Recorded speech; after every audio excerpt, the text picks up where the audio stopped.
Hai guys, selamat bertemu lagi dengan Mimin di channel Nona Yuki. Channel ini berisi cerita-cerita silat romantis yang menyentuh hati dan mendebarkan. Mohon bantu subscribe, like, dan komen ya. Terima kasih.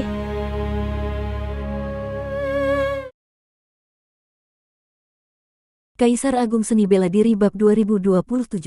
Ucapan Luo Xiu ini membuat Fang Yi seketika terdiam. Setelah beberapa saat, barulah ia membuka mulut, tapi kau harus paham, bahkan jika aku berbalik sekarang untuk melawan 3 bayangan semu leluhur raja itu, dengan kondisiku saat ini, aku bukanlah tandingan mereka. Dan begitu aku berbalik melawan ketiga bayangan semu leluhur raja itu, si ahli klan pemakan jiwa ini pasti akan memanfaatkan kesempatan itu untuk melarikan diri. Mustahil dia mau berdiri di satu kubu dengan kita. Sebab baik bagi klan pemakan jiwa ini, maupun orang-orang dari kekacauan tanpa batas itu, sejak awal mereka tidak pernah peduli apakah dunia ini pada akhirnya akan hancur atau tidak. Yang mereka pedulikan hanyalah harta karun itu. Jadi, dalam masalah ini, aku juga tidak bisa membantu banyak. Suara Fang Yi terdengar sedikit tak berdaya. Bagaimanapun juga, tingkatan harta karun akar sumber tertinggi itu agak terlalu rendah, sehingga kekuatan yang bisa ditampungnya terbatas, yang pada akhirnya membuat kekuatan Fang Yi juga sangat terbatasi. Luo Xiu tentu tahu bahwa apa yang dikatakan Fang Yi adalah kenyataan. Jika Fang Yi mampu melawan 3 bayangan semu leluhur raja, dia tidak akan memilih untuk melarikan diri. Namun jika tidak dicegah, dunia abadi mungkin benar-benar akan hancur. Tatapan Luo Xiu berkedip tak menentu, lalu ia menggertakkan giginya dengan keras. Melihat ekspresi Luo Xiu, Fang Yi seketika mengerti apa yang hendak dilakukannya. Suaranya terdengar berat saat berkata, kau harus memikirkan konsekuensinya baik-baik. Itu hanyalah bayangan semu leluhur raja, bukan tubuh asli mereka. Sekali kau mengekspos pintu bulan kuno, dengan wawasan dan pengetahuan ahli tingkat leluhur raja, mereka pasti akan mengenali bahwa itu adalah harta karun tingkat pencapaian Dao. Fang Yi tidak berbicara lebih banyak lagi, karena ia tahu Luo Xiu sendiri pasti sudah sangat paham. Seperti yang dikatakan Fang Yi, Luo Xiu memang berniat menggunakan pintu. Ia yakin selama ia berinisiatif mengeluarkan pintu bulan kuno, itu pasti akan menarik perhatian ketiga ahli tingkat leluhur raja tersebut. Dan dengan wawasan mereka, mereka pasti bisa mengenali bahwa ini adalah harta karun tingkat pencapaian Dao. Menurut rencana Luo Xiu, selama ketiga bayangan semu leluhur raja itu masuk ke dalam pintu bulan kuno, maka dengan kendali mutlaknya atas ruang bulan kuno, ia bisa dengan mudah memusnahkan mereka. Idenya sangat bagus, namun jika benar-benar dilaksanakan, akan ada banyak variabel tak terduga. Pertama-tama, keberadaan yang mampu menjadi ahli ranah leluhur raja, mentalitas mereka bukanlah orang bodoh. Bisa dikatakan semakin lama seseorang hidup, semakin berhati-hati mereka. Belum tentu mereka mau melangkah masuk ke dalam perangkap pintu bulan kuno ini. Dan seandainya mereka masuk pun, yang dimusnahkan Luo Xiu hanyalah 3 bayangan semu, bukan tubuh asli para leluhur raja. Selain itu, ia juga akan mengekspos pintu bulan kuno karena hal ini. Saat itu terjadi, ia akan diincar, bahkan memancing pengejaran dari keberadaan yang lebih kuat. Situasi di masa depan akan menjadi jauh lebih berbahaya. Jadi bisa dikatakan, meskipun Luo Xiu mengeluarkan senjata pembunuh massal seperti pintu bulan kuno, itu tidak bisa menyelesaikan masalah ini sampai ke akarnya. Setelah dijelaskan oleh Fang Yi, wajah Luo Xiu seketika menjadi sangat suram. Ini tidak bisa, itu juga tidak bisa. Apakah ia benar-benar hanya bisa duduk diam menyaksikan dunia abadi dihancurkan? Tepat pada saat ini, penjelmaan Shen Luo yang berada di Istana Dao Bulan Kuno, tiba-tiba mengirimkan seutas kehendak kepada tubuh asli. Kaisar Yan, telah bangkit. Di bagian terdalam ruang bulan kuno, di puncak tertinggi Gunung Dao yang agung, penjelmaan Shen Luo duduk bersila di atas panggung Dao di dalam Istana Dao. Tidak jauh darinya, Kaisar Yan yang sebelumnya selalu berbaring dalam kondisi tidur panjang, tiba-tiba membuka kedua matanya. Saat Kaisar Yan membuka mata, gelombang hawa panas tanpa batas seketika menyapu langit dan bumi.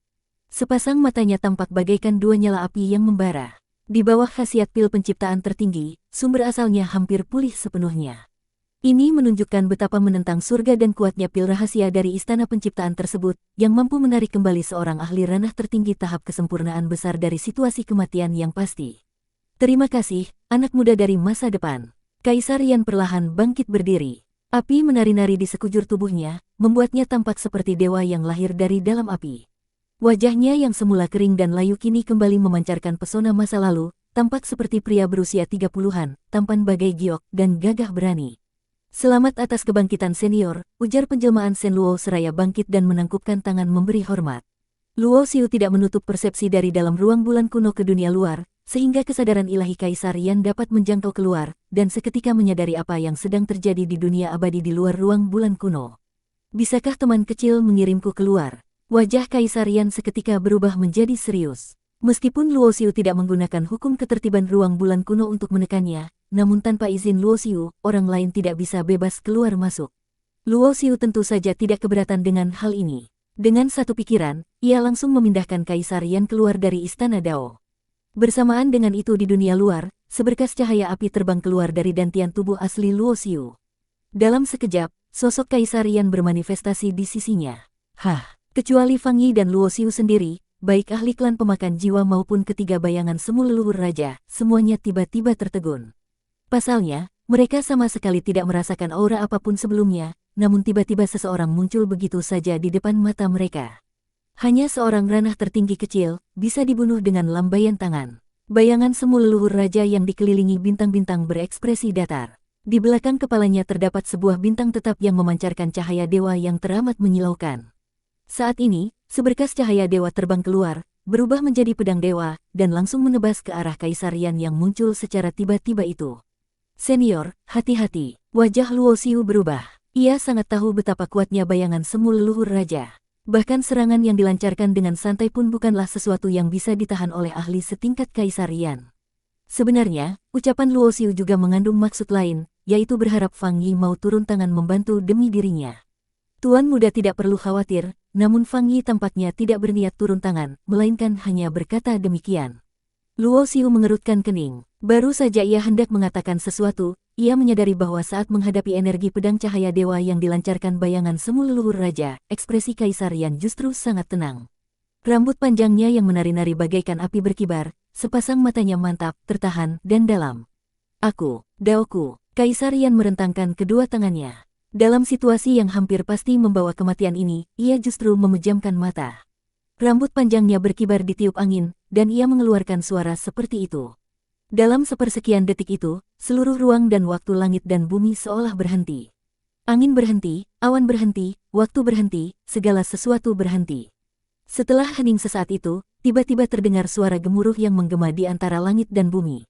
Gelombang aura yang tak terlukiskan dengan kata-kata menyebar dari tubuh Kaisar Yan. Di seluruh dunia abadi, pada saat ini, bunga teratai emas bermunculan dari dalam tanah, dan hujan cahaya turun dari langit, berwarna-warni dan cemerlang. Ini, mata Luo Xiu terbelalak. Meskipun tingkatannya jauh di bawah Kaisar Yan, ia bisa melihat bahwa pada tubuh Kaisar Yan sedang terjadi transformasi dan sublimasi yang mengguncang langit. Kultivasi dan tingkatan Kaisar Yan sendiri sudah berada di tingkat tertinggi tahap kesempurnaan besar. Jika dari dasar ini ia mengalami sublimasi dan transformasi lebih lanjut, bukankah itu berarti dia sedang membuktikan Dao? Akumulasi tebal yang meledak, hidup kembali setelah ditempatkan di tanah kematian. Sumber asalnya habis hingga nyaris mati, namun begitu bangkit langsung membuktikan Dao. Orang ini sungguh luar biasa, Fang Yi yang berada di samping Luo Xiu memberikan penilaian demikian. Bersambung.